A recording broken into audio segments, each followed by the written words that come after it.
E inoltre ha l'opportunità di scegliere su quali delle due spiagge andare. Spiaggia di Caron oppure anche la Fifi Island. Fifi Island? La conosce? No. Vabbè, allora quale migliore opportunità di conoscerla ora? Tutto questo le viene a costare 1.000 euro.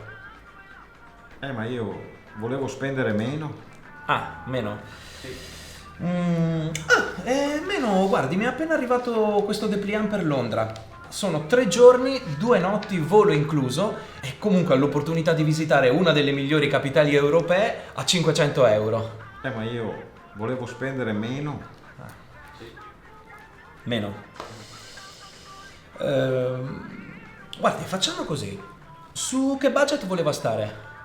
50 euro più o meno.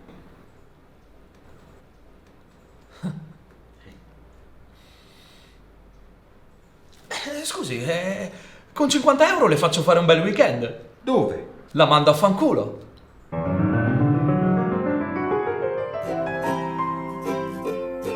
Vieni anche tu in vacanza a Fanculo. Fanculo, in provincia di Vattena, nella regione di Maura, è il posto giusto per staccare la spina e stare lontano da quelli che non ti sopportano più. Vieni anche tu a Fanculo e sarai accolto dal calore dei nostri cittadini, i fanculesi.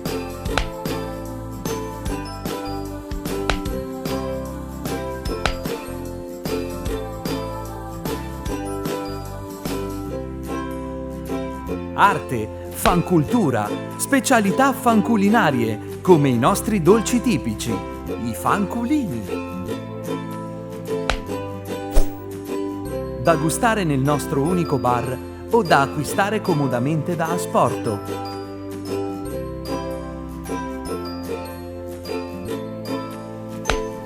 Da noi a Fanculo non manca mai l'intrattenimento proposto ogni sera dai nostri meravigliosi artisti. Fanculo, come vuoi, quando vuoi, manda chi vuoi.